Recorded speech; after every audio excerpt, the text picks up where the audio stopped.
The following program contains the opinions of the host, guests, and call-in participants. These do not necessarily represent the views of this show's distributors or sponsors. This program may contain obscene, profane, or otherwise objectionable language. Viewer discretion is advised.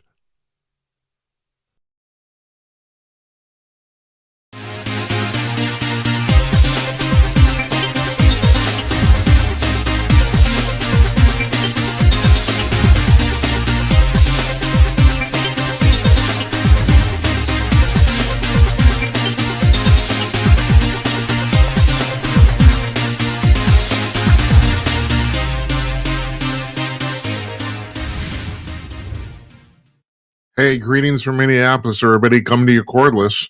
I am Jim Peters, and welcome to another edition of Jim Peters at Night. It's Thursday night, July 24th, 2025, and this is episode number 256. How we pound these out, I have no idea.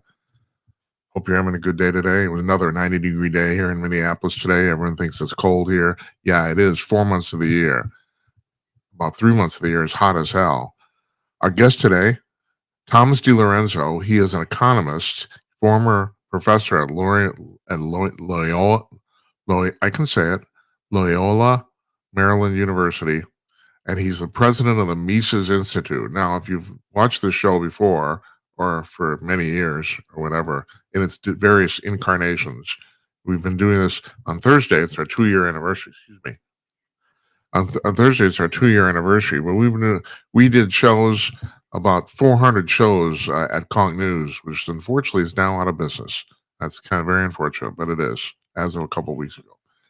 But anyway, one of our major guests who's been on here forever, at least a couple dozen times, is Murray Sabrin, the economist, and he's a member of the Mises Institute. And this guy, Thomas DiLorenzo, the guy, our guest tonight, he is the president of the Mises Institute. And what the Mises Institute is, and he will explain it at the beginning of the interview. We taped this afternoon. Excuse me. Not good. Burping. Don't want to burp in the microphone. You don't want to do that. It's basically a club for economists of the Austrian school, which is basically people who follow Ludwig von Mises and Murray Rothbard. And Murray was an American. Ludwig was an Austrian, and that's the reason it's called the Austrian school. It's very laissez-faire capitalism, very free market, extremely. Anyway, we had a fascinating discussion with Thomas, and we're going to put him on in just a minute. Meanwhile, tomorrow we're running a rerun. We run reruns on Fridays now, and the rerun tomorrow is Spencer Morrison, lawyer turned economist himself, from last Tuesday, the 15th. Very jovial guy. We had a very good time. And I'm trying to educate you people, so you should know something about money.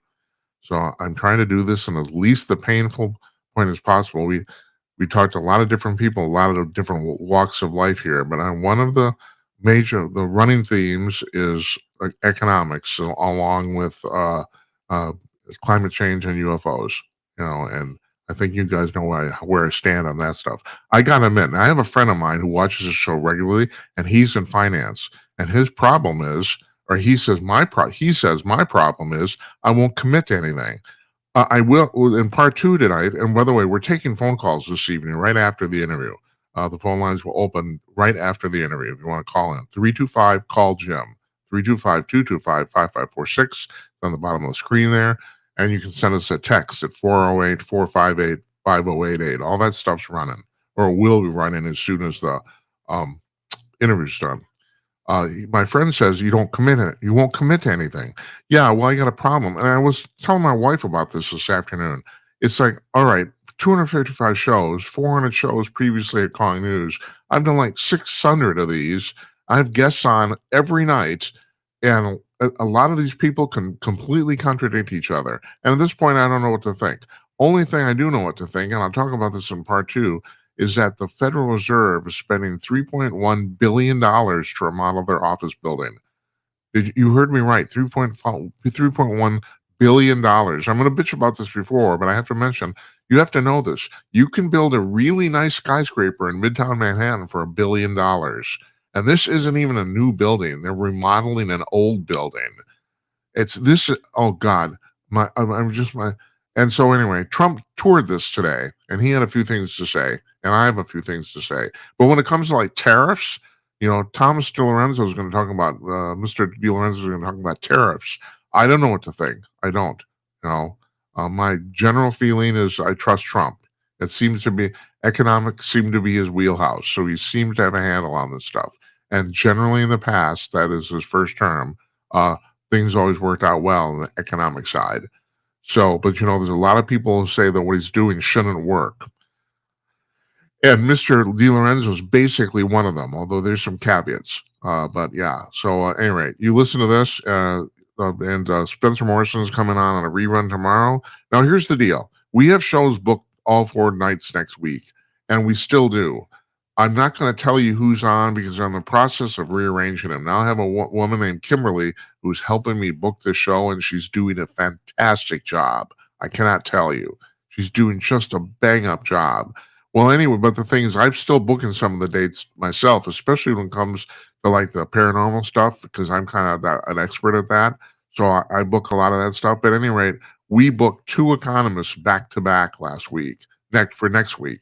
And that's not going to work. That's not going to cut it. I'm trying to mix it up a little bit. I don't want to, economics can be a boring subject, even when it's presented by fascinating people. And I don't want to do that to you guys. So we're changing the schedule. Right now, we're scheduled to have the At Night All-Star panel on Monday night, but we might move it to Thursday. But all I can tell you is we're going to have 4 shows next week. And Thursday night, July 31st, is our 2-year anniversary, as I said. So but I can't right now. It's kind of up in the air on who's going to be what where. But yeah, so you tune in on Monday. We're going to have a show. We will have shows all 4 nights next week. So yeah, and like I said, the phone lines are open tonight. 325 call Jim. They'll be open as soon as the interview's finished. So you can call up then. If you call up now or during the interview, you get to leave a voicemail, and you don't want to do that. So without any further ado, here's Thomas DiLorenzo. Here we go.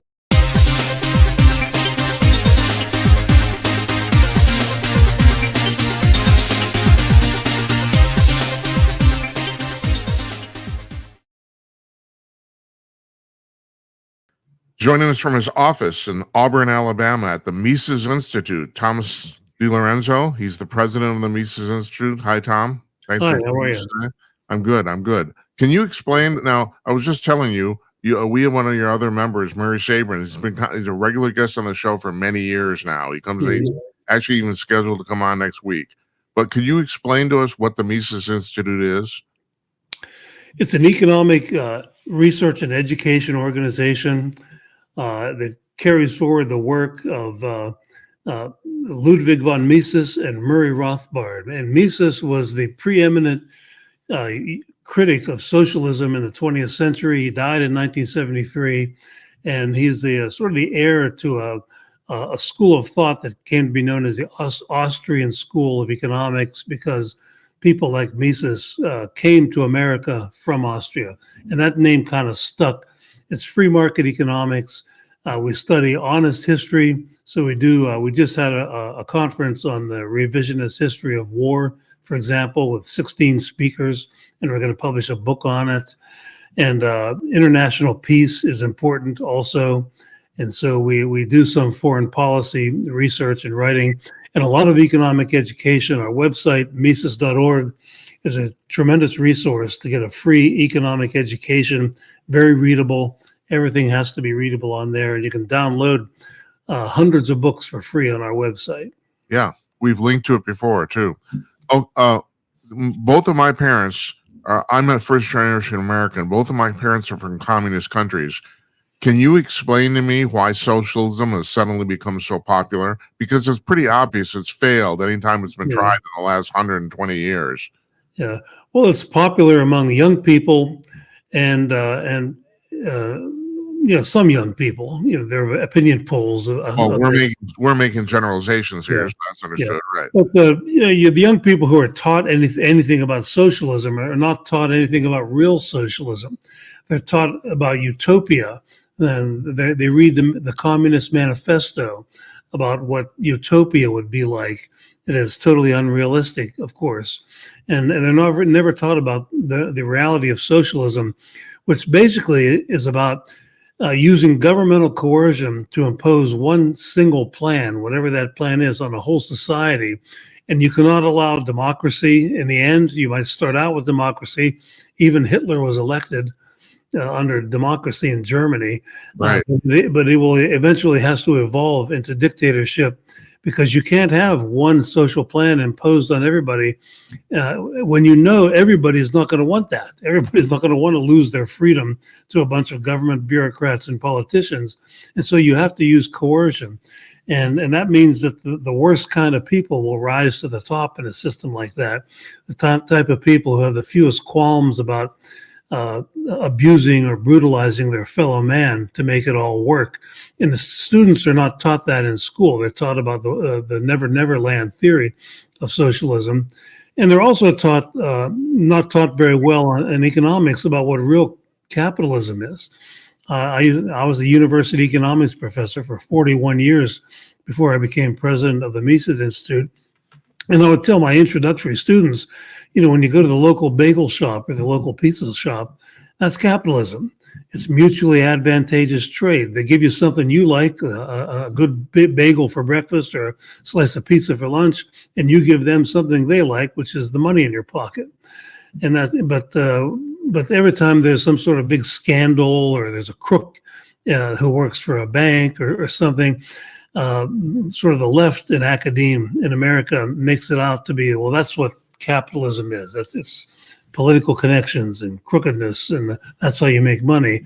But that's not true. And so education is big part of it. And then you have the Bernie Sanders syndrome of promising that government is Santa Claus and give you free stuff. And who doesn't want free stuff? And that's what a lot of people think socialism is. We get free stuff, but there's no free lunch. There's no such thing as free stuff. Somebody has to pay, and it's us. That's who has to pay. Thomas, and the reason I have you on the show and other economists is because that very thing you brought up about the fact that we live in the most capitalist country in the world, and yet the vast majority of people in America don't understand money. And I find this just kind of baffling. They understand, you're right, how to buy a pizza, but they don't understand like where the money comes from, where it's going, how it's distributed. No one seems to understand economics. Yeah, well, no one understands when you see somebody who makes a lot of money, like Jeff Bezos, who's been in the news a lot, the founder of Amazon, very, very wealthy guy. Well, he doesn't just get that money and build yachts out of it. He has it invested in businesses all over the country and all over the world. And all that money is used is borrowed by somebody else and used as capital to create new businesses and new jobs. And so the more people like Bezos, the better, as far as I'm concerned, as long as they make their money by producing things that people value very highly, and people obviously value Amazon very highly. Look how successful it is, and that's a good thing. But that politicians, it's very easy for politicians and left-wing academics to appeal to envy. So one of the 7 deadly sins, according to the Catholic Church, envy. And that's why people are always suspicious of people who make a lot of money.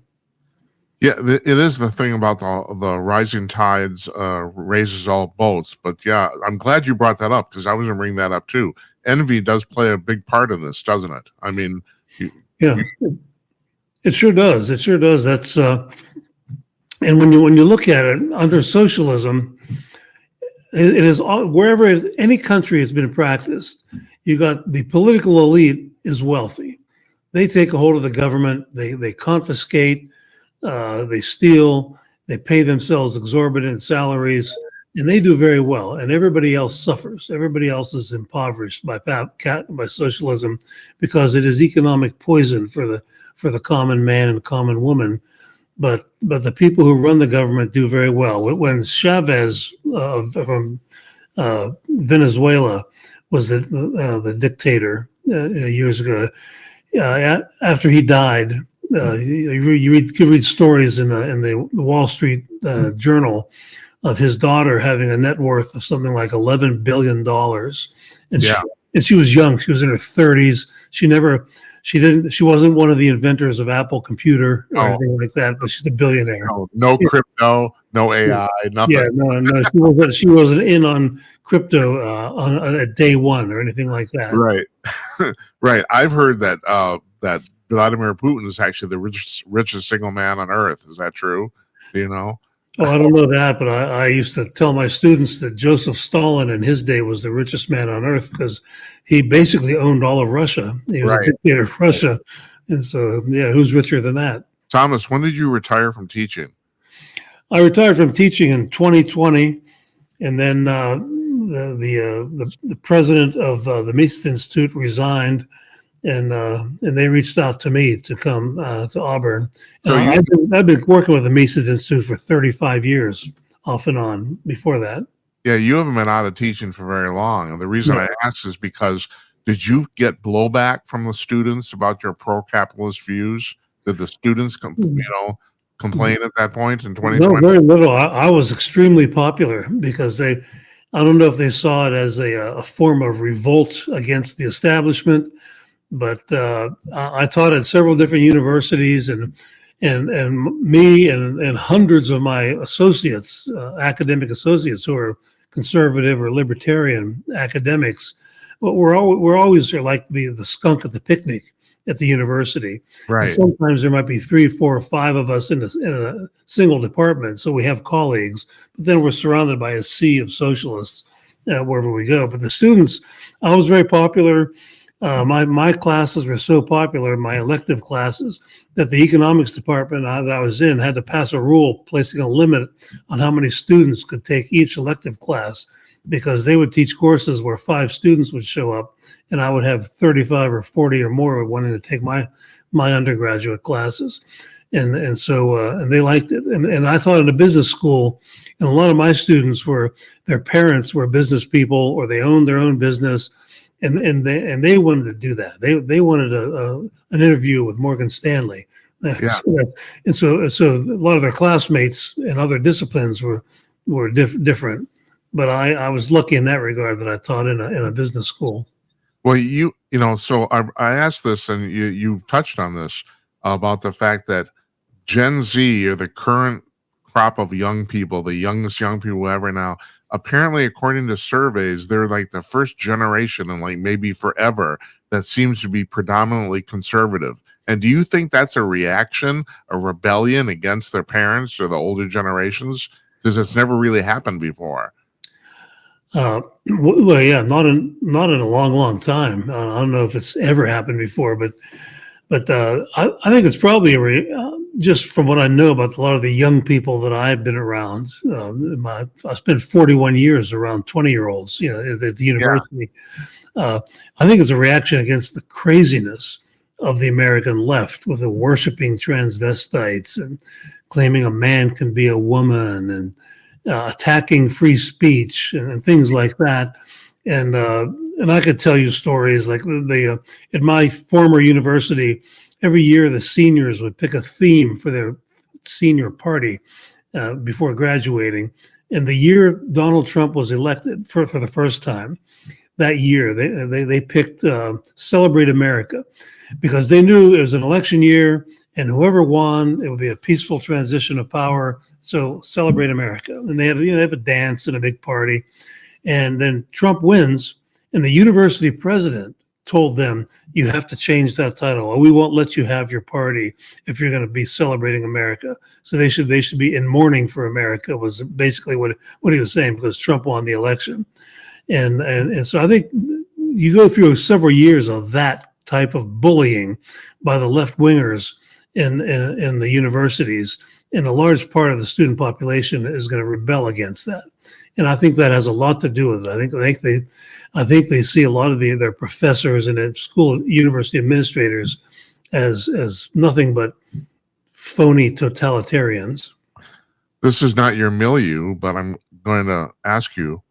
I've talked to a lot of people on the show about and it's a theme is starting to emerge that we maybe aren't talking about political differences, that we have a large portion of the population, you touched on this, that might literally be crazy, are suffering from mental illness. Do you think there's anything to this?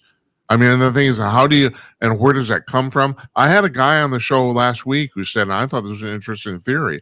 He says, you look at this, it's actually parallels the rise of the legalization of marijuana. He thinks some of it is cannabis psychosis. He actually did. And I thought, well, God, I can't argue with that because he's right about the timing, you know? Yeah. Well, I'm not an expert in that area or anything like that, but I I know. have noticed this.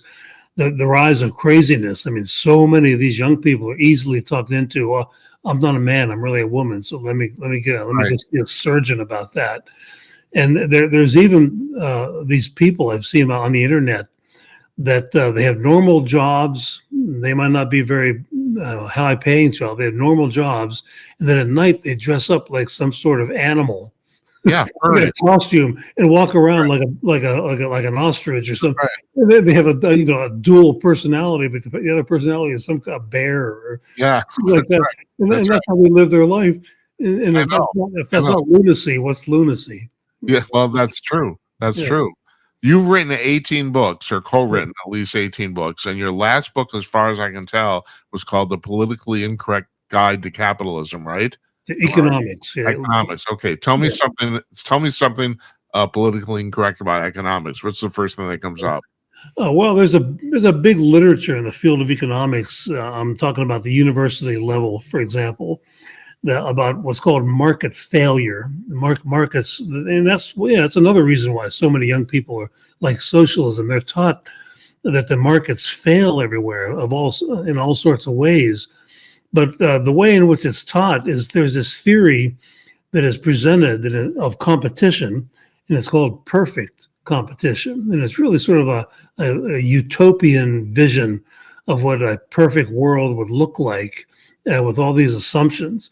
And then they compare that to the real world, and they complain the real world is imperfect, and we need government regulation or government control to make things more perfect. But I don't know about you, but in all my life, and I'm 70, I've never met a person who's perfect. And I don't know of anybody. I've never seen anybody who's perfect. Everything's imperfect, but it's really a dishonest way of studying markets. And so I can give you a couple, maybe one example. There was the one example is for years in the textbooks in economics, there was a story that was told at one point about bees and apple trees. And the story was that the bees, the bees pollinate apple trees, and that's good for the apple tree farm owner because he gets more apples. And at the same time, the apple blossoms nourish the bees, so you get more honey. And economic theorists said, but wait a minute, you're going to have too little honey, not enough honey, and too few apples, because there's no economic incentive for this to happen at any large scale. And so there's a market failure. The market fails, and therefore the government needs to subsidize beekeeping. And that was in all the textbooks, the stories. Nobel Prize winners wrote articles like this. And then there was a professor in Washington State, at the University of Washington, where they grow a lot of apples, Washington State. He did an investigation of the actual apple industry and the beekeeping industry, and he found that for generations, the beekeepers and the apple orchard owners had written contracts, very specific, saying things like, when the blossoms are in bloom, you bring your beehives next to our apple trees, and we will pay you so much money. When we're going to spray pesticides, we'll give you 2 weeks warning so that you can move the bees out of there and doesn't harm the bees. So they took care of all that problem very well because there's money in it. And so there's all this literature in economics about how business people are too darn stupid to make money in situations like this, but they aren't. There's, other economists have come along and said, "Oh, wait a minute. If there's a buck to be made, somebody's going to find out how to do it eventually," and that's how markets work. But they base these theories on some stylized theory without even investigating the real world. So I have quite a few stories like that in my book, The Politically Incorrect Guide to Economics, about how people are taught these incorrect things, and they all tend to be biased in favor of more government intervention, more regulation, more taxes, more subsidies to fix the imperfect marketplace. and there's very little discussion of how imperfect politics is, which is Well, far more inefficient from an efficiency perspective than the private sector. Thomas, if you stop and think about this, I think this is one of the problems that the socialists have, is the invisible hand is completely counterintuitive, and yet it completely works. People self-organize, Sure. but it is hard to for people, especially if you're a control freak and you don't trust people in general. It's hard to just let people go and let that happen, but it does happen, and people have a hard time accepting that. Yeah, well, there's a famous essay that your listeners should read if they're interested in. It's called "I Pencil," I comma pencil. Oh yeah, right. Leonard Reed. That, right. I did a stylized version of this in my classes when I taught Econ 101. And I would announce to the class that of the people in this room, I said maybe 35 students, I said, I would tell them it's humanly impossible for us to make a pizza from scratch. And they would kind of snicker because they would think, well, all I got to do is go down to the grocery store and buy a pizza shell and some sauce, and there you go. You put it put in the oven, you got a pizza. But then I would say, oh no, you got to start with a wheat farm. You're going to grow the wheat, and all the technology and all the equipment and all the machinery and all the science that goes into operating a wheat farm. Then you need the petroleum industry because you need trucks to transport the wheat to the mill. And then you need the mill that turns it into flour. And then you need the tomato industry. And you go down just the common ingredients of a pizza, and you're up to thousands of people from all over the world participating in some way to give us all these things. And it's all peaceful, it's all voluntary. And why do they do it? Well, because that's how they make a living. We all have our specialized knowledge of of our job, and we make money doing that. And then we use that money to buy things from other people. That's capitalism. And it's not that complicated, but that's how it works. But like you said, there's always a segment of people in society, even if they understand this, they don't like the outcome. It's too peaceful. Well, we're too prosperous. They think we're drinking too much. We're spending too much money on booze and not enough on Bibles or whatever. And they want the government to force us to do the opposite. But really, if that's what they think, they should just try to convince their neighbors to spend more money on Bibles and less on booze. And that's because the market will give you whatever you want. If the people say we want more Bibles, capitalism will give them more Bibles. Yeah, but it scares the trend in socialism scares me because on a temporary basis anyway, you can convince people that this is actually the best way to do it, and of course it isn't. And one of the problems with socialism is once you get into it, it's almost impossible to get out. That's part of the problem. Yeah, it is. Once you go down that road of government control of prices, for example, that always causes trouble. This crazy communist who looks like he might be the next mayor of New York City, for example. Yeah. He wants a rent, what he's calling a rent freeze. So if you're a landlord and you're renting an apartment for $1,000 a month or for a $1 apartment, and you're making a $100 a month profit on that because you have expenses, you might have a mortgage on that apartment, right? You have maintenance costs. So you're at the end of the year, let's say you clear $100 a month on that apartment. And then he wants to pass a law saying you can't charge more than, say, $800. So all of a sudden you're losing money on your rental apartment. So you get out of it. You get out of the business. And the history of that is, especially in New York City, when they used to have what's called rent control, is a lot of landlords just walked away. They thought it was cheaper for them to just walk away from it. Then you end up having squatters take over, or the building just falls apart. And if they don't walk away, they spend less and less on maintenance, and the places get run down and turn into slums. And so it inevitably, socialism of any kind is economic poison. And that's just one example of what can happen to New York City if this guy, a proud communist, gets elected mayor of New York City, of all places. Yeah. Now, the scary part is I have a lot of conservative friends who say, well, if that's the type of government they want, maybe we should let them have it.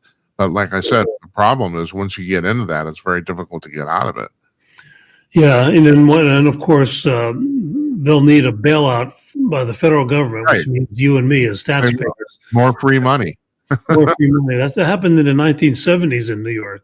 New York State was Nelson Rockefeller was governor.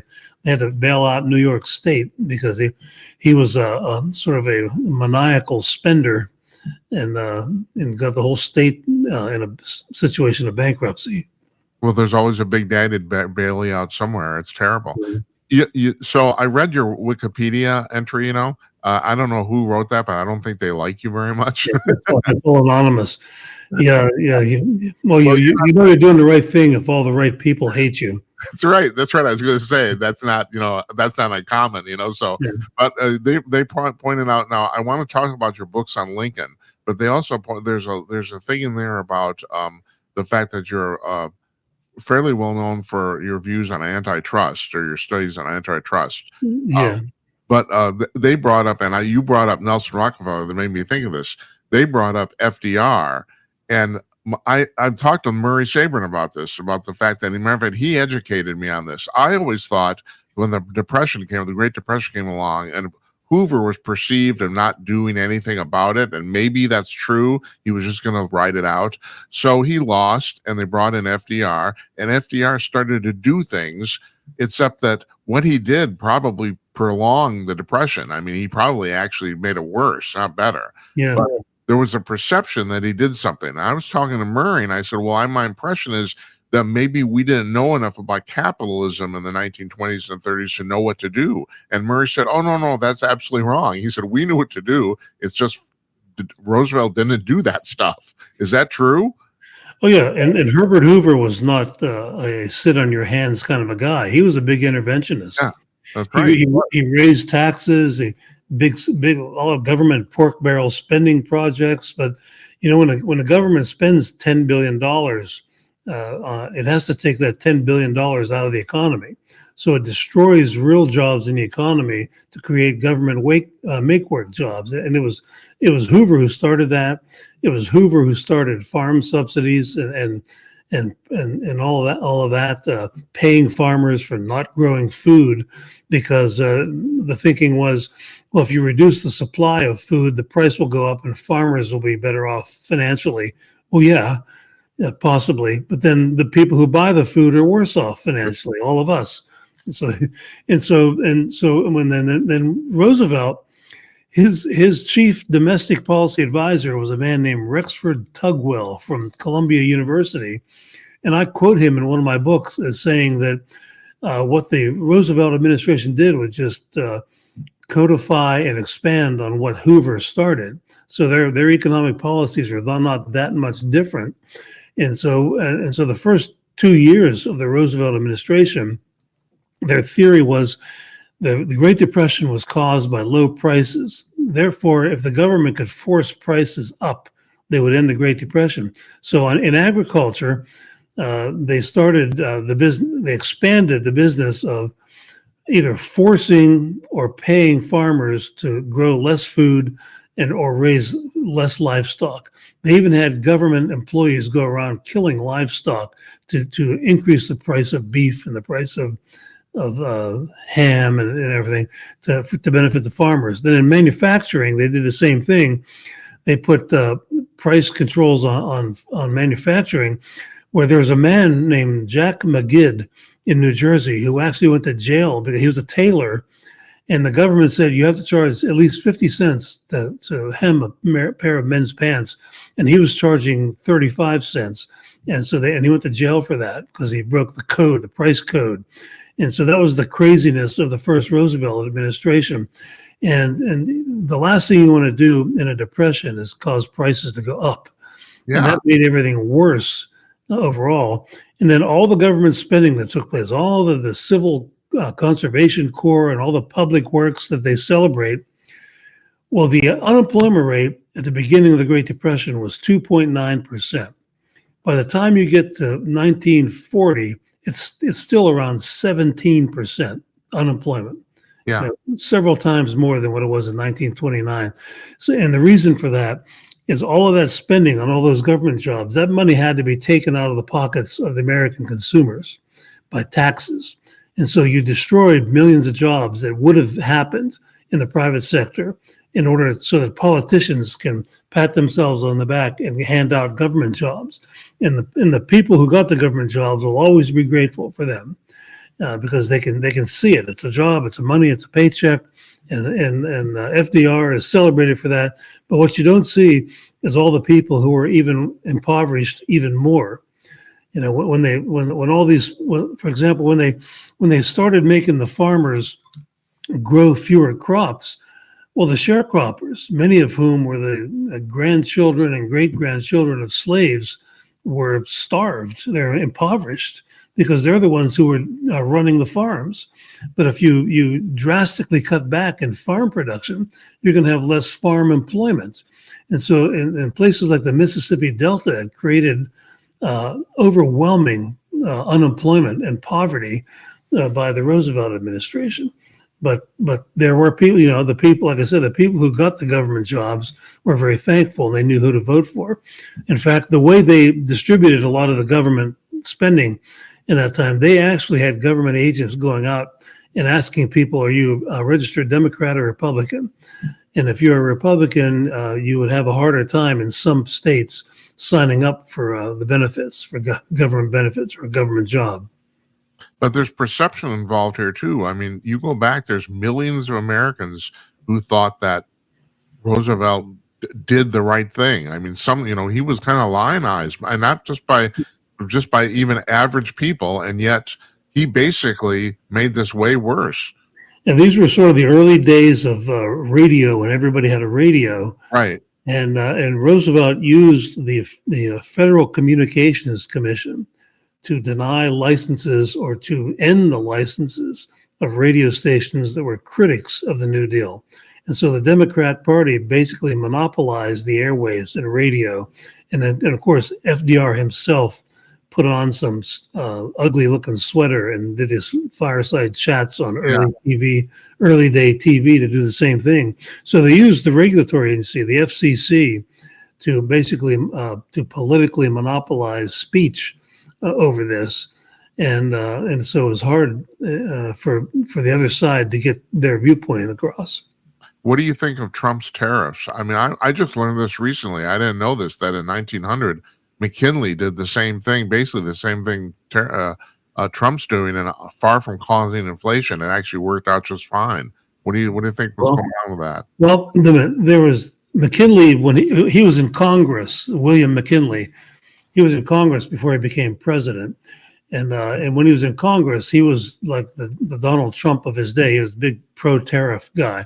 Uh-huh. And so when they passed that tariff in the year 1890, and they named it the McKinley tariff, even though he wasn't the actual congressional sponsor, but he was the most prolific promoter of protectionist tariffs, as they're called. So they named it after him. And it raised the price of so many products that were widely used that McKinley himself was voted out of office, and the Republican Party went from a majority to a 3-to-1 minority in the House of Representatives because people were so ticked off at the high prices caused, not inflation. Inflation is when the average price of everything goes up. Right. But back in the day, tin plates, for example, were very heavily taxed, and a lot of things were made of tin back in the utensils and things that people use, and all of a sudden they're doubling or tripling in price, and people didn't like that. And so it was a disaster for McKinley personally, but he was a part of the John D. Rockefeller political machine. And Rockefeller ran that part of the Republican Party out of his Cleveland home. And he got McKinley elected president years later, and he was basically the Rockefeller candidate for president. But it didn't work out very well. The tariffs did not work out for McKinley. So I was surprised when President Trump started saying, "This is my hero, William McKinley," because he almost totally destroyed the Republican Party with the 1890 tariff that he was so strongly in favor of. And I'm disappointed to hear President Trump, by the way. He's been out bragging. He's saying, we're taking in so much money with tariffs, billions, hundreds of billions of dollars. Well, just a couple of months ago, he had Elon Musk in there saying to us, here's how we need to reduce the government bureaucracy. And then President Trump now is saying, no, we want to grow the government bureaucracy. We're going to give the bureaucracy billions more money billions more dollars from tariff revenue, because that's where the money's going to go. It goes into the treasury. And so he's growing government, he's growing bureaucracy, which is the opposite of what he said he wanted to do. And he's made a big mess all around the world with all the uncertainty, because he's created a situation of where business people don't know what it's going to cost to be in business next year. A lot of them will just say, just tell us what the tariff rate is, quit all the bickering and the negotiating and all that. And that's been a bad thing. Right. This is all still in flux. It's probably not going to settle down for another few months, if not a year. And of course, his goal is that. If we're lucky. Yeah. Say again? If we're lucky, it'll slow down in a year. Yeah. Right. Well, the Great Depression was made much worse by a tariff bill called the Smoot-Hawley tariff. Hawley is the second name, two congressmen it was named after. And it increased the average tariff rate in America to about 60%. Put that into perspective, last year, the average tariff rate was 2.5%. And so that created an international trade war, because other countries all raised their tariffs on American imports into their countries. And that shrunk world trade by about 2/3 in 3 years. And then fast forward, World War II is over. 1947, the average worldwide tariff rate was not 2.5%, but 25%. So the countries of the world got together and they created something called the General Agreement on Tariffs and Trade. And they had rounds of negotiations with 80, 90 countries to negotiate down tariff rates. And they did this for 50 years. And finally, by the time you get 50 years from 1947 to the late 90s, the average tariff rate worldwide was 5%. And so it took them 50 years to do that. And it's a little alarming to think that President Trump, if he keeps going this way, and if he ignites an international trade war, he seems to think he can do the same thing in maybe 5 days. Instead of, it took the rest of the world 50 years in the last generation to get this done. And because everybody understood the international division of labor is what makes the economic world work and what makes us prosperous. And, when countries that try to be self-sufficient, Nazi Germany is the most notable example. That was the whole economic policy of Nazi Germany. That's why they decided they had to start invading Poland, invading other countries, because they didn't have all the resources to be self-sufficient in everything. They had relied on trade, peaceful trade, and mutually beneficial. I'll give you money, you give me your products, and we'll both make our lives better. And that was a disaster for Nazi Germany, which is good for the rest of the world, that it was bad for Nazi Germany. But any country that there's nothing wrong with saying we want to drill for more oil and have being almost self-sufficient in oil. But you can get carried away with that if you think, well, let's be self-sufficient in just about everything, because you'll increase your cost of living and you'll reduce your standard of living by doing that. There's a lot of people in your position. I talked to them, a lot of them here, who are really basically want to abolish the Fed. So explain this to me.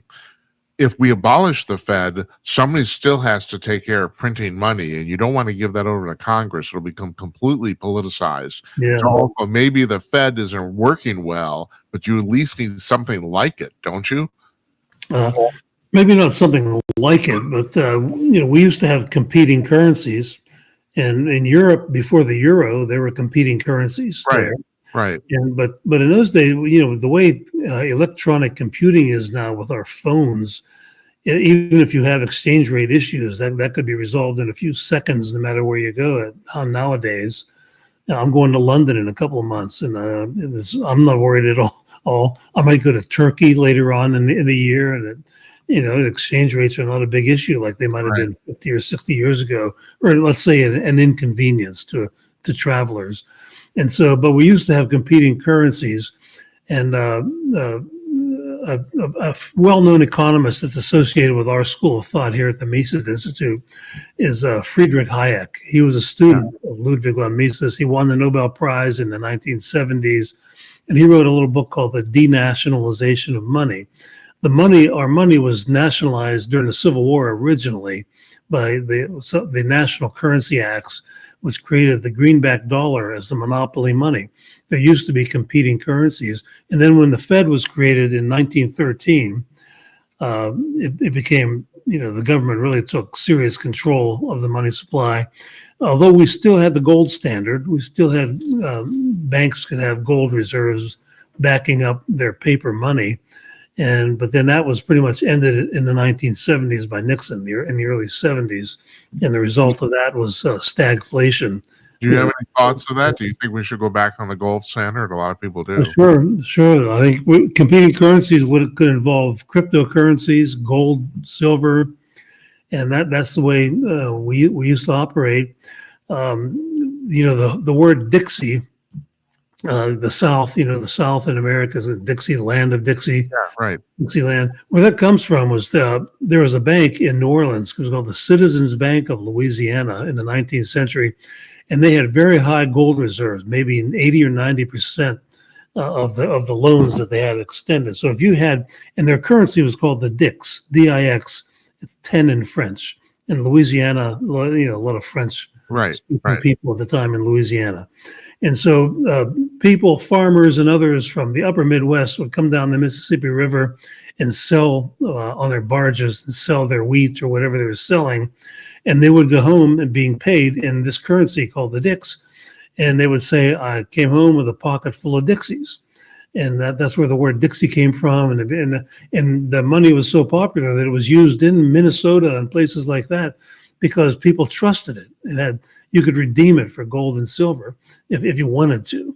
But as long as you knew that the bank was honest like that, and you can get something of real value if you had to, people didn't bother. They weren't, making runs on banks saying, give me gold and silver for the pay. They wanted to go about their lives, go about their business, and it was a convenience to use the paper money of that bank. Other banks that weren't as trustworthy didn't succeed as much, or they went bankrupt.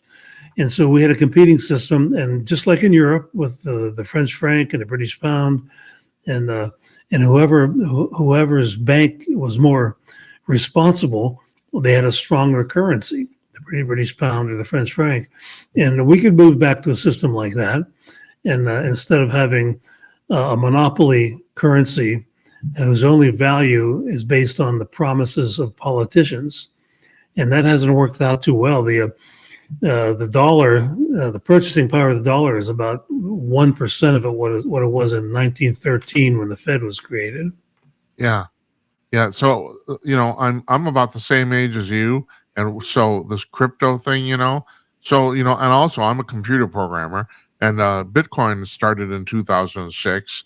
And I thought, well, this is the stupidest thing ever. It reminds me of the tulip craze in the Netherlands in the 1600s. There's nothing to this. And the thing is, it's almost 20 years now. There's still nothing to it. But I had a caller on the show, and he did a very good job basically convincing me on why this is now legit. So you tell me, is this legit? Well, millions of people apparently think it's legit. They're investing in a tiny little fraction of the Bitcoin. Hundreds of thousands of people were buying tulips too. It's like that. There's, it's neither a currency nor a commodity. It's neither one.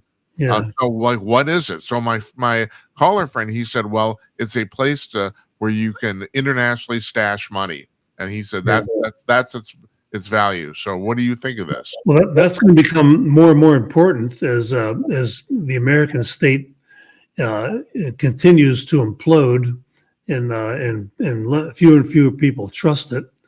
And what's going on today with the Epstein thing and all that. I mean, even Trump's people are all questioning him now, like, hey, what's the problem here? And as a lot of his promises he's not keeping.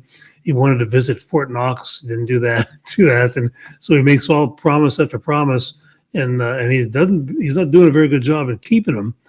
And so I think that was why one of the big things about the cryptocurrency at the beginning. It's a way of doing business without being relied upon by the state Right. And of course, people always say, "Well, criminals use cryptocurrency." Well, criminals use dollars too. There's True. always money laundering and all that. Well, That's Thomas, nothing new. there's the opposite of that, and that is this stuff called stable coins, which are actually attached, which are code, pegged to the dollar.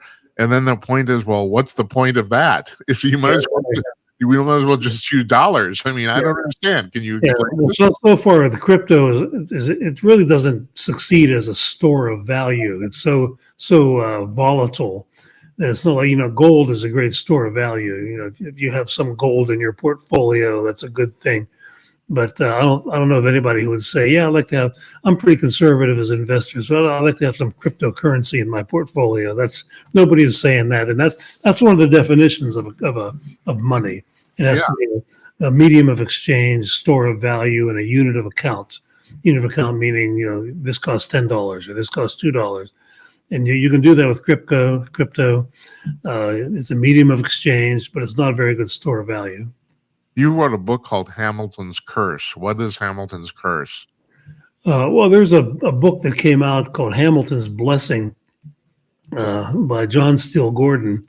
And it was kind of annoying to me at the time because Alexander Hamilton once said that the public debt could be a national blessing.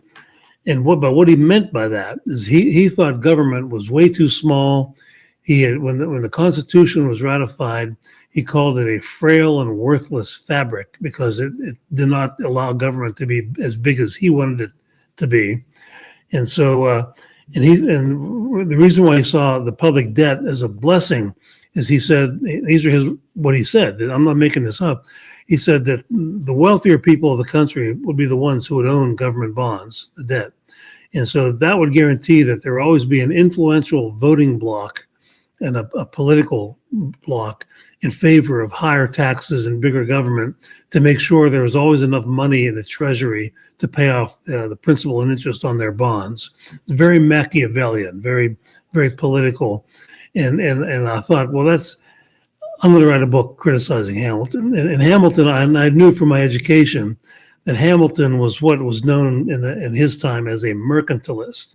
And mercantilism was basically the British system that had a series of policies that favored businesses over their customers, protectionist tariffs, what we today call corporate welfare, a national bank like the Bank of England that would subsidize politically connected businesses. That's what Hamilton was in favor of. And it was the same thing that they just fought a revolution against. They fought a revolution to escape the British mercantilist system. Right. And Jefferson and the Jeffersonians opposed him on this. And so I wrote a whole book called Hamilton's Curse, explaining this whole story of the economic differences between the Hamiltonians and the Jeffersonians on all these economic issues. So you've been in this for a long time, and you've studied this. But the thing that fascinates me about Hamilton's point of view is that is this a personality thing? Some people just want government to be big, and I don't understand it. Yeah, it seems irrational to me. Yeah. Well, Hamilton, he sort of sneered at Adam Smith. Adam Smith's famous book, The Wealth of Nations, right, which is considered to be the first big economic treatise, was published in 1776, the year of the Declaration of Independence. And so Hamilton knew about it, but I don't think he ever read it, because I've read some of Hamilton's speeches where he sneers at this idea that people can get along without government supervision. That, the story I told earlier about how no 30 people could possibly make a pizza, because when you think about it, it depends on the decentralized knowledge in the minds of hundreds or thousands of people who all cooperate in all these industries around the world to give us ordinary things like a slice of pizza. And Hamilton was of the opinion that, no, you can't rely on that. You need the hand of government, right? Meaning his hand, right. Yeah, meaning him. And so, and that there's always some segment of the population that is like that. There's always some segment of the population that believes in there has to be some sort of dominant class that orders everybody around. Is it a control issue? Yeah, Do you yeah, think? yeah. A lot of it is a control issue, and there's always some segment of the world that wants to be a controller. So I have an old friend named Clyde Wilson, who was a history professor at the University of South Carolina for many years, and he wrote a book called a small book called "The Yankee Problem in America," and he's a Southerner from North Carolina. And he says, the word Yankee, it doesn't refer to everybody from the North, in terms of the Civil War. There were a lot of very fine people in the North, like the South, but a Yankee was sort of a descendant of the Puritans, and he was a certain type of personality, very domineering, entitled, and think that they had some kind of God-given right to rule over everybody else. And then he says in his book, Hillary Rodham Clinton is a museum quality specimen of a Yankee. And that's a great line in that book. But every society, I think, has that type of person who thinks they are entitled to dominate and control everybody else. And Hamilton was certainly like that. And Jefferson said that what Hamilton really wanted was, in Jefferson's words, he called it corruption or consolidation bottomed on corruption. Consolidation meant basically monopoly government. Hamilton proposed a permanent president at the Constitutional Convention, which is another word for king. Yeah. And they had just got rid of the king. Right. And, but if he could be the king, well, that's okay. It's okay to have a king if Alexander Hamilton is the king. Yeah. And basically his thinking. And based on corruption, what Jefferson was talking about is one of the things Hamilton did as Treasury Secretary is he nationalized the war debt. And the war debt had been issued by states, Massachusetts, Virginia, to raise money for the armies, George Washington's army. Some states like Virginia had almost paid off all their war debt. Other states like Massachusetts had hardly paid anything. But and so what they did was they decided in Congress that these bonds, that a lot of them were owned by Revolutionary War veterans, they were trading between 2 and 10% of par value. The government would buy them back at 100% at a certain date. And only the insiders knew this. There was no internet back then. And so there was a mad rush up and down the eastern seaboard with wagon trains and horses and carriages by emissaries of members of Congress and people like Hamilton himself to buy up all of these war bonds at 2%, 5%, 10% of par value, because they knew they were going to be able to sell them for 100% of par value in a few months. And many people made millions of dollars in the 1780s by doing this. And Jefferson sat back and watched this happening. And that's where he came up. That's why he decided that Hamilton was corrupt, because the purpose of all this was he wanted to buy all of these members of Congress that he made rich would forever vote for his political system, protectionist tariffs, the Federalist Party. They could be relied upon. And then Jefferson went a step further. He said, but these people are going to retire and die. And so you need something more permanent as an engine of corruption like this. And that was a national bank. He said that's why Hamilton was a champion of a central bank. He wanted to use a central bank to buy votes of members of Congress to make sure that the Federalist Party's economic policies would prevail forever, as far as he knew, when you have that kind of power. You've written, unfortunately, we don't have time to get into this. I think, Thomas, if it's all right with you, I think we're going to have you back, because I was going to say you've written about 3 books that are very highly critical of Lincoln. And I wanted to talk to you about that, but man, we just burned through an hour. Yeah, well, we did. I don't like to do interviews longer than an hour. I just don't. I don't think anybody with a real life wants to watch that long. I know it's very fashionable right now. I talk about this all the time. 3-hour interviews is a very fashionable thing. I don't think anybody wants to watch it.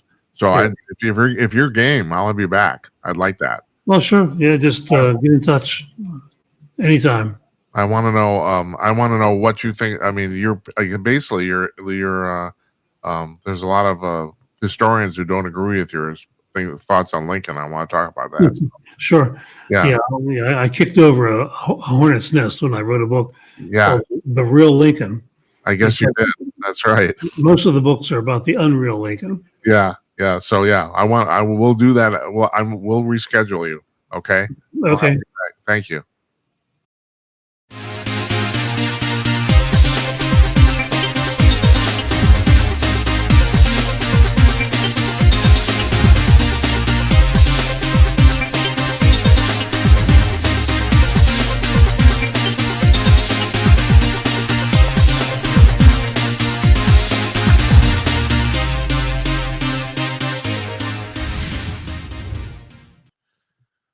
Thanks to Thomas DiLorenzo.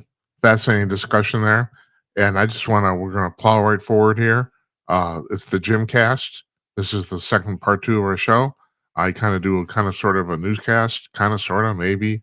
It's all news that necessarily didn't get picked up by the majors. Sometimes it's UFO stuff, sometimes it's paranormal stuff, sometimes it's just politics that you haven't heard about. And I'm the first story here we're going to talk about, you maybe have heard about, but I got to talk about it. And first of all, the phone lines are open. You got a ticker on the bottom of the screen there. That's the telephone number. 325 call Jim, 325-225-5546. Or you can send me a text on the side screen here. That's 408-458-5088. Call up. Seriously, here's the deal. You're the guest. I interview people. That's what I do. And I'm happy to interview you. And if you need something to talk about, I put this in the description today. And I've been thinking about this for a long time. Yeah, we can start with the weather. That's fine. I've always said that small talk is a lubricant of life. People put down small talk, but it's just makes people friendlier. I don't know. It's like it's pointless crap. It is. But still, people like to talk and like to communicate with each other, even if it's about nothing. And so, yeah. And, if you watch this, I'm great at talking about nothing. But not tonight. First thing up. So President Trump visited it's not new, the Federal Reserve building that they're remodeling under Jerome Powell's leadership.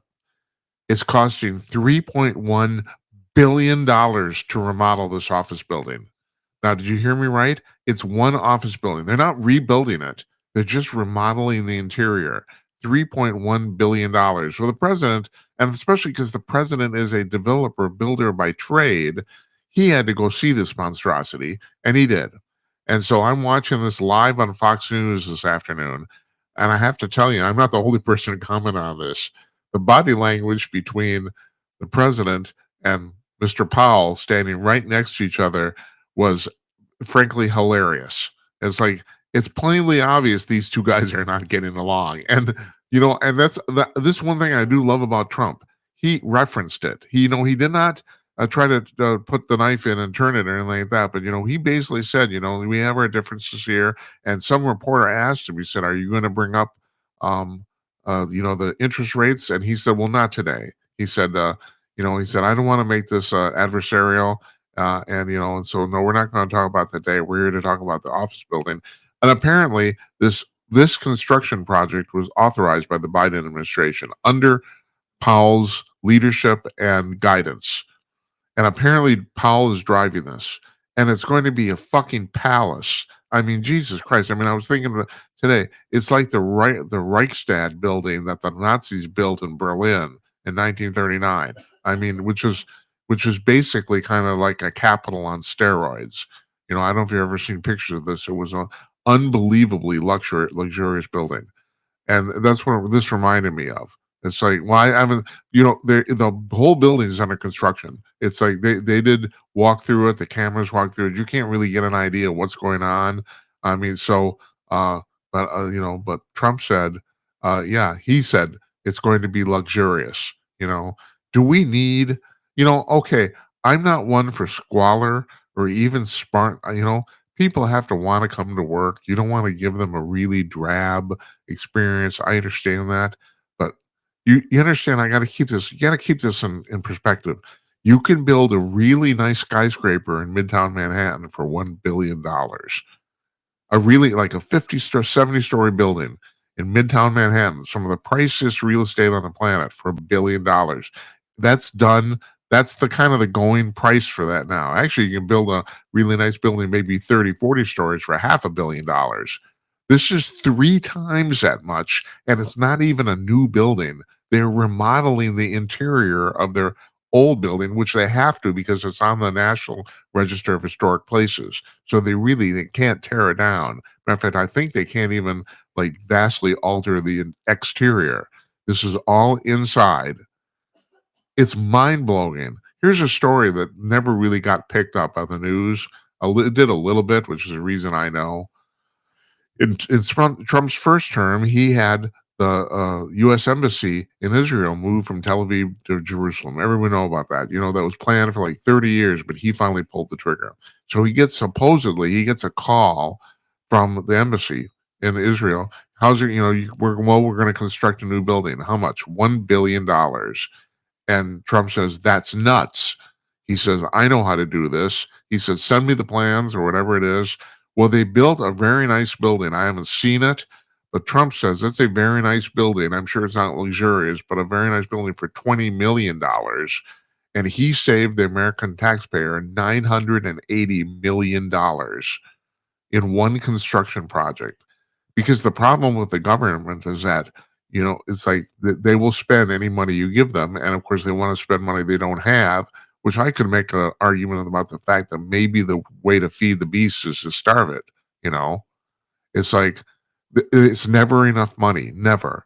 I think this example is particularly egregious. $3.1 billion to renovate an office building. That's just nuts. Totally freaking nuts. And well, first of all, he got asked today point blank by the reporters. He obviously as always, he did an impromptu press conference, and he was asked, "Are you going to fire Mr. Powell?" And he said no, and it appears he's not going to at all. It appears that is not in his plans. Powell's term runs out in May. He's very obviously not going to be reappointed. That's for sure. But it looks like the president is not going to fire him. But you have to understand, by law, his appointment, the president can fire the chairman of the Federal Reserve, quote unquote, for cause. And people said, well, they're arguing about these interest rates. That's not cause. But I think wasting $3.1 billion on an office building is cause. I think Powell should be fired for this. We can talk all you want about the interest rates. I mean, that's highly subject to opinion. But this is bullshit. Now, and here's the other thing too, folks. You have to understand this. Technically, the U.S. taxpayer does not pay for this. The Fed is completely self-funded, supposedly, directly, but it's running in the hole right now. It does not have any assets. It's in debt.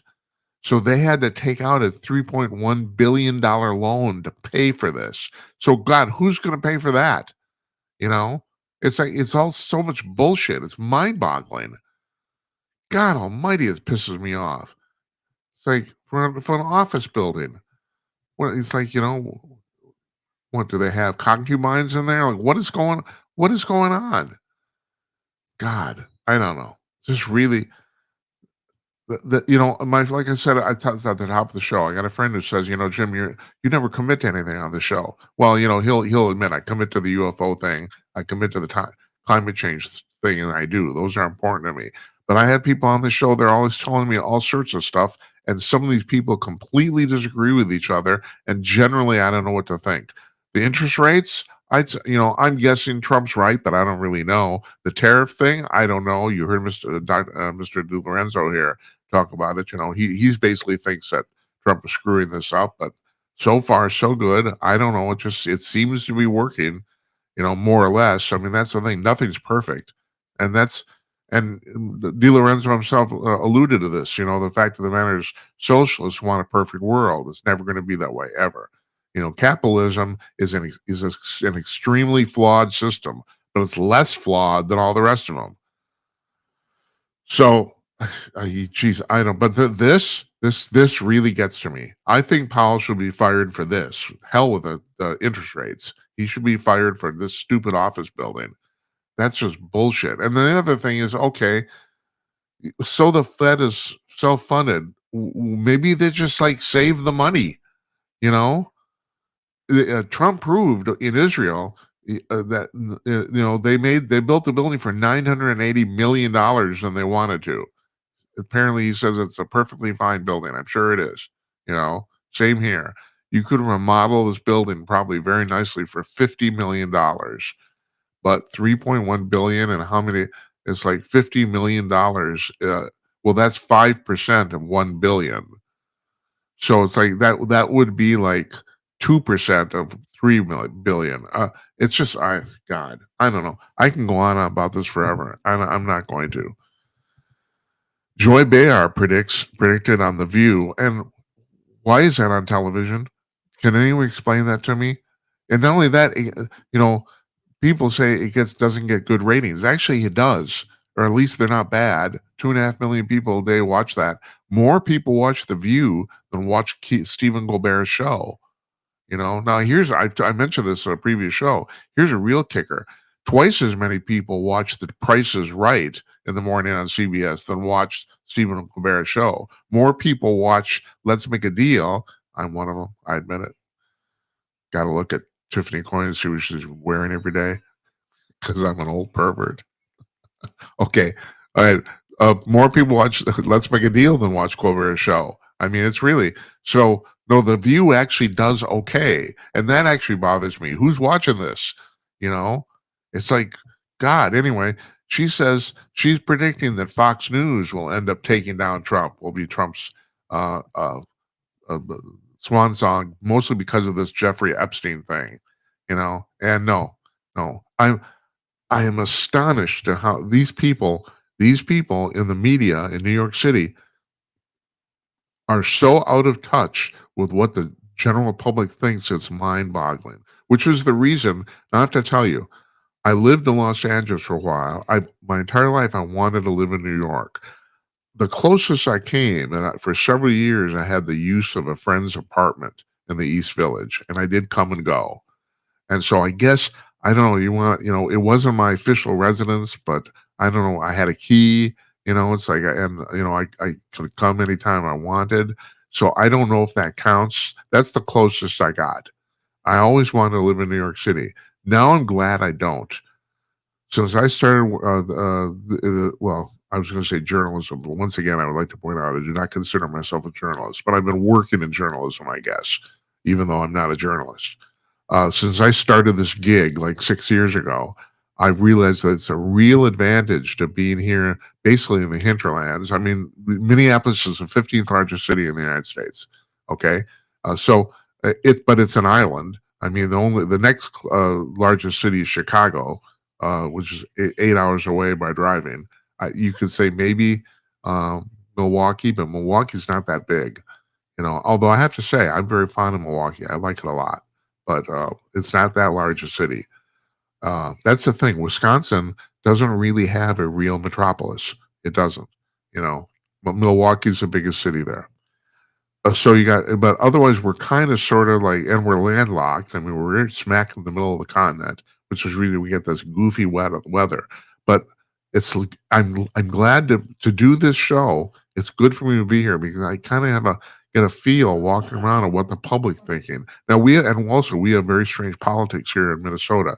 This was for the last 30 or 40 years a Democratic stronghold, and what's happening now is that the city. Well, this is true of most places. The city is still a Democratic stronghold, but what's called we call outstate, the people not in the Twin Cities, which makes up the Twins. There's 5 million people in Minnesota. 3.5 million of them live in the Twin Cities metro. The other 1.5 million live out, and those people are becoming more and more conservative all the time. And it's becoming a local problem.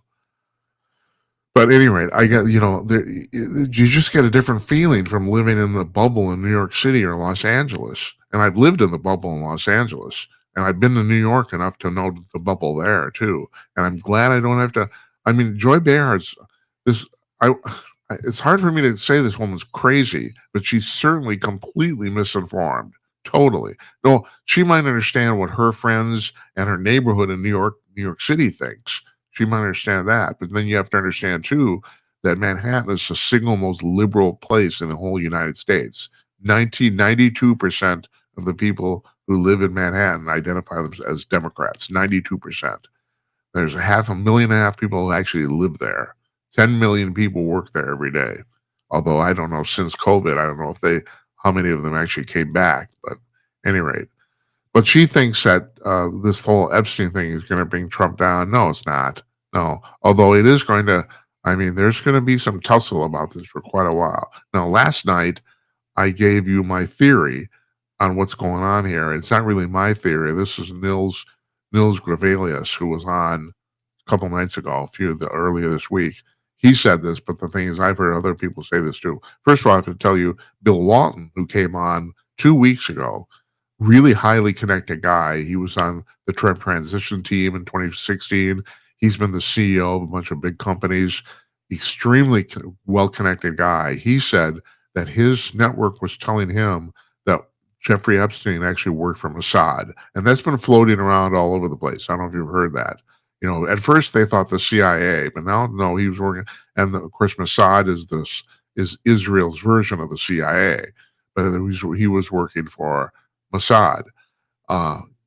Gravelius is floating the idea, which I've also heard from other people, but it might be more plausible, and that is Ghislaine, what's her name? Ghislaine Maxwell.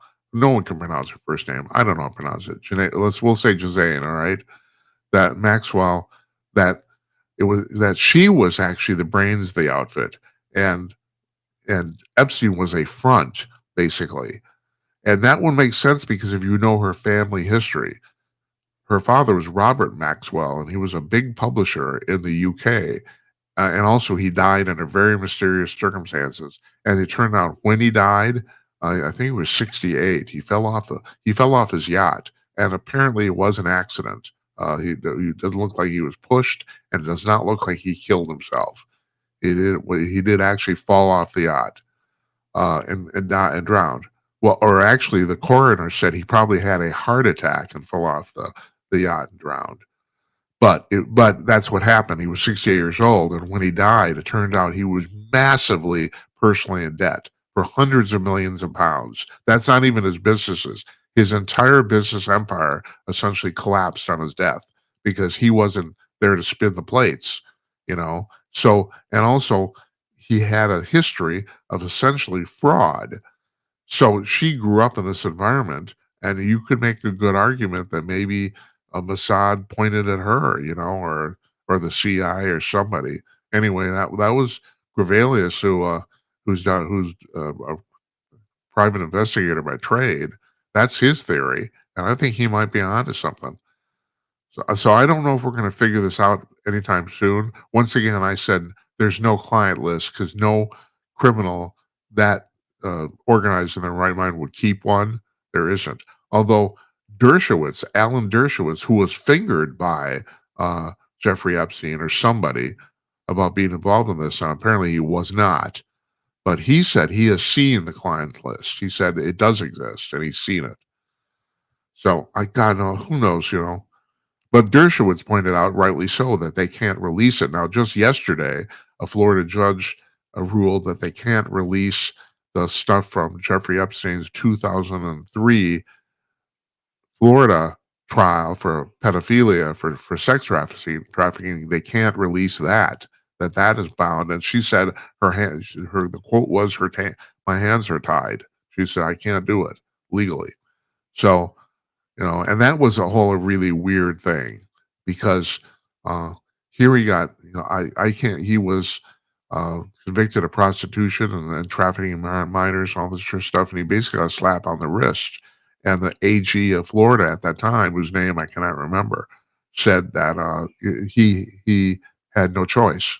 Or the whole thing was just odd. And there was a clear implication that somebody else from behind the scenes was actually controlling the sentencing. And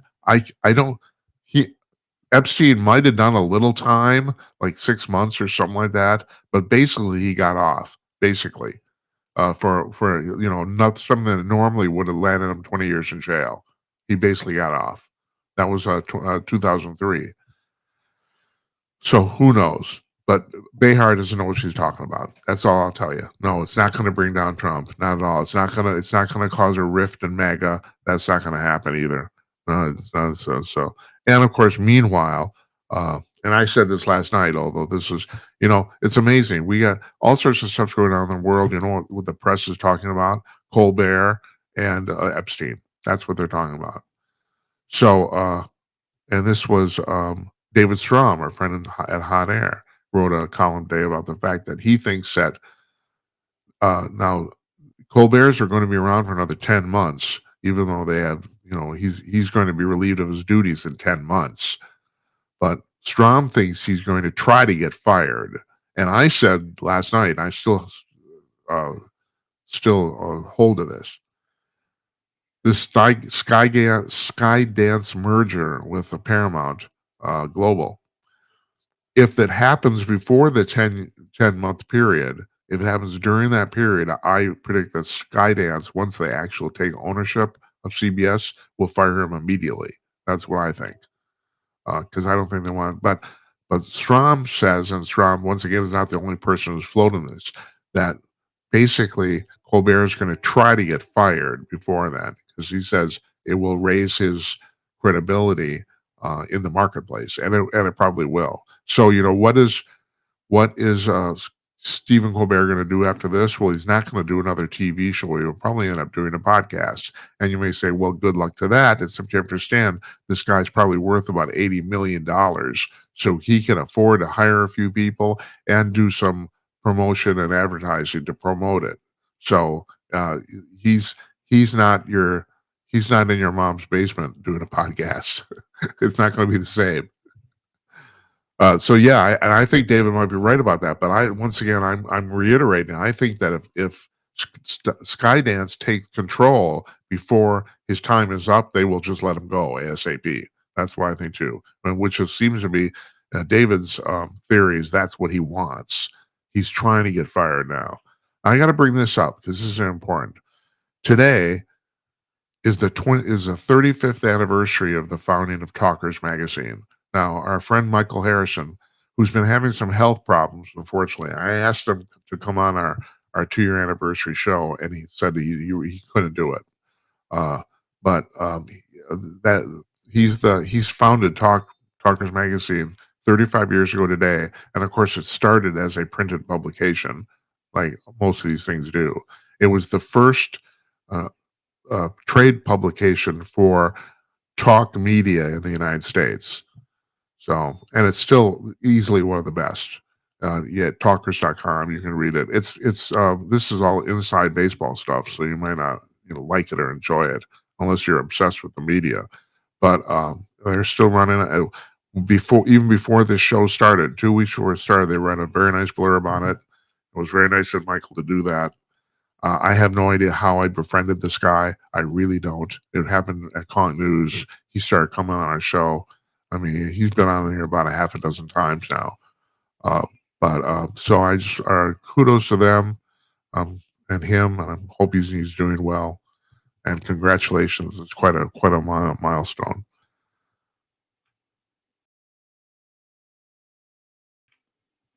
And that's where we're going to leave it tonight. Now, what's happening in my weekend? My mother turns 101 on Saturday. She's been on the show before too, and we had a birthday party for her on Sunday. But I'm taking her on Saturday night. I'm taking her to the theater. I am. We're going to go see a musical, the show, and out to dinner. And yeah, she's still walking around. She's 101. What? And how does that bode for me? On the one hand, I have fantastic genes. On the other hand, I'm fat. It's like that's you want to live a long time. That's not a good way to do it.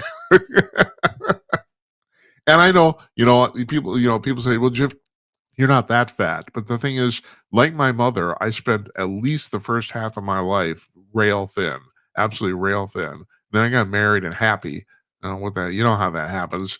And it happens to everybody. I started gaining weight, and also I was diagnosed with hypothyroidism, and that really put a nail in that coffin, man. And everybody, if you have hypothyroidism, which means you have an underactive thyroid, and you have to take pills to bolster it, it's better than hyperthyroidism, where your thyroid works too much, and then you have to take pills to actually calm it down, or if it's really bad, they have to remove your thyroid.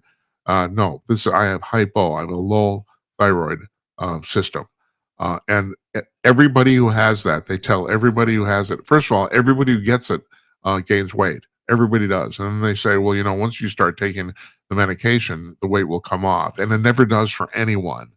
And the things they can't understand why, because the pills are absolutely chemically identical to what your thyroid puts out.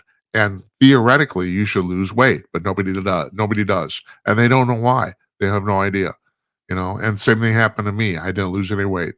I haven't. So, and yeah, I'm being picky here. No, I'm not. I'm not a rotund, but still, I'm not my mother anymore. My mother's still, she complains about her weight, but she's still pretty thin. You know, yeah, maybe she's gained a few pounds over the last 30 years. I don't know, at 101. But I'm thinking maybe either next Monday or next Thursday, we'll have mom call into the show. Thursday's our 2-year anniversary.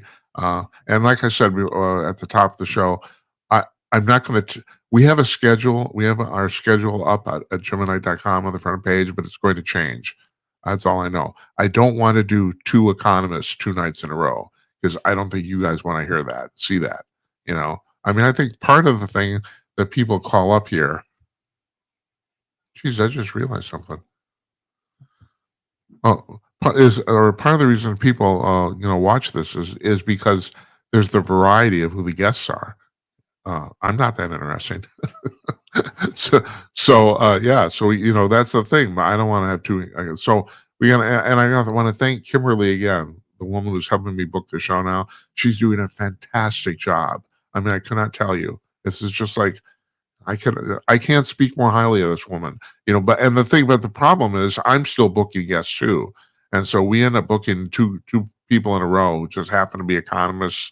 And no, yeah, that would bore me. I don't know if that so we're gonna do some juggling over the weekend.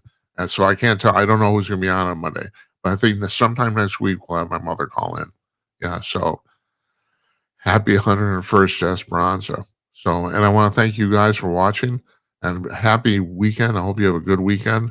I hope it's not too hot where you're at. I mean, I saw the actual weather maps. It's supposed to be pretty much hot everywhere, but it's summer, so don't bitch. It's going to be because 8 months from now, I'll be bitching and moaning about snow. So, at any rate, good night, Uncle Donnie, wherever you are, and good night to you, wherever you may be. I want to thank you folks for watching. You have a great weekend. We'll see you on Monday. Take care, everybody.